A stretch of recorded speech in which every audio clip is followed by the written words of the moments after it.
सुनो, बहुत ध्यान से सुनो, क्योंकि जो मैं ये कह रहा हूँ वह कोई अंधविश्वास नहीं है और न ही कोई सीधा सीधा लालच।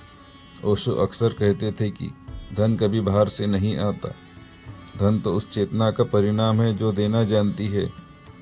लेकिन मनुष्य का स्वभाव अजीब है। वह चाहता है बिना कुछ बदले सब कुछ मिल जाए, बिना पिघले ही बादल बरस जाए। अब जरा इन पक्षियों की बात समझो। पक्षी इस पूरी पृथ्वी के सबसे निर्दोष जीव है। उनके पास कोई बैंक बैलेंस नहीं होता, नहीं उन्हें भविष्य की कोई चिंता सताती है। फिर भी वे कभी भूखे नहीं मरते। जानते हैं क्यों? क्योंकि वे पूर्ण विश्वास में जीते हैं। जब आप इन पक्षियों को कुछ देते हैं तो असल में आप इस पूरी प्रकृति को एक गहरा संकेत दे रहे होते हैं कि मैं किसी कमी या अभाव में नहीं हूँ। और ये प्रकृति अभाव की भाषा बिल्कुल नहीं समझती, वह केवल आपके भाव को समझती है। अब पहली चीज़, अनाज, बाजरा, चावल या गेहूं के दाने। जब आप पक्षियों को अनाज खिलाते हैं तो आप ब्रह्मांड के सामने यह घोषणा करते हैं कि मेरे पास देने के लिए बहुत कुछ है। और याद रखना, जो ये मान लेता है कि उसके पास पर्याप्त है, अस्तित्व उसके पास और ज़्यादा भेजने लगता है। यह कोई जादू या चमत्कार नहीं है और न ही यह केवल मनोविज्ञान है। यह इस अस्तित्व का शाश्वत नियम है। ओशो कहते थे कि जो खुद को खाली मानता है वह हमेशा खाली ही रह जाता है, और जो खुद को बहता हुआ मानता है वह एक दिन विशाल नदी बन जाता है। अब दूसरी चीज़, मिट्टी के बर्तन में रखा पानी। पानी केवल प्यास नहीं बुझाता, पानी के भीतर अपनी एक स्मृति होती है, एक याददाश्त होती है। जब आप कड़कड़कती गर्मी में या किसी भी मौसम में इन बेजुबान पक्षियों के लिए पानी रखते हैं तो आप अस्तित्व से कहते हैं कि मैं दूसरों की ज़रूरत को महसूस कर सकता हूँ, और जो दूसरों की ज़रूरत को देख सकता है उसे यह जीवन कभी खाली हाथ नहीं छोड़ता। ध्यान रखना, धन केवल कागज के नोट नहीं है। धन तो असल में सुविधा और ऊर्जा का एक निरंतर प्रवाह है।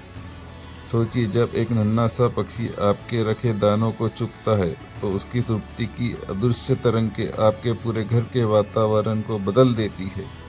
हम अक्सर बड़ी बड़ी खुशियों के पीछे भागते हैं, लेकिन जीवन का सबसे बड़ा रहस्य इन छोटे छोटे करुणा के पलों में छिपा है। जब आप किसी भूखे जीव का पेट भरते हैं तो आपके भीतर का अहंकार पिघलने लगता है और उसकी जगह एक गहरी शांति ले लेती है। यही शांति आपकी बुद्धि और निर्णयों को सही दिशा देती है, जिससे आपके काम में बरकत होने लगती है।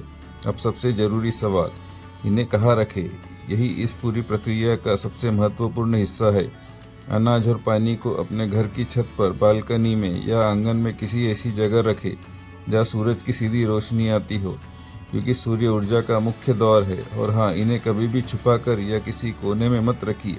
जब दान छुपाकर या किसी डर से किया जाए तो ऊर्जा का प्रवाह रुक जाता है। ओशो का कहना था कि जो खुले आसमान के नीचे खुले दिल से देता है तो पूरे ब्रह्मांड से खुले हाथों से पाता है।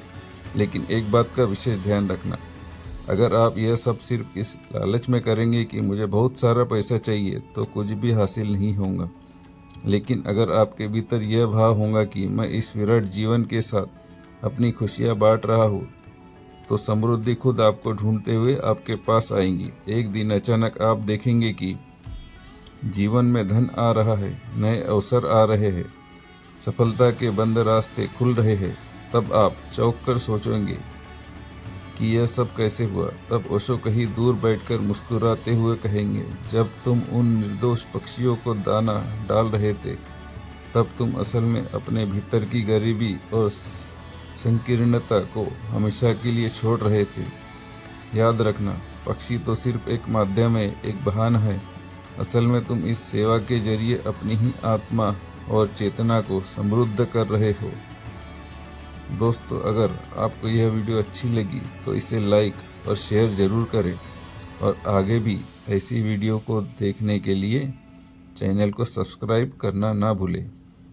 मिलते हैं अगली वीडियो में। धन्यवाद।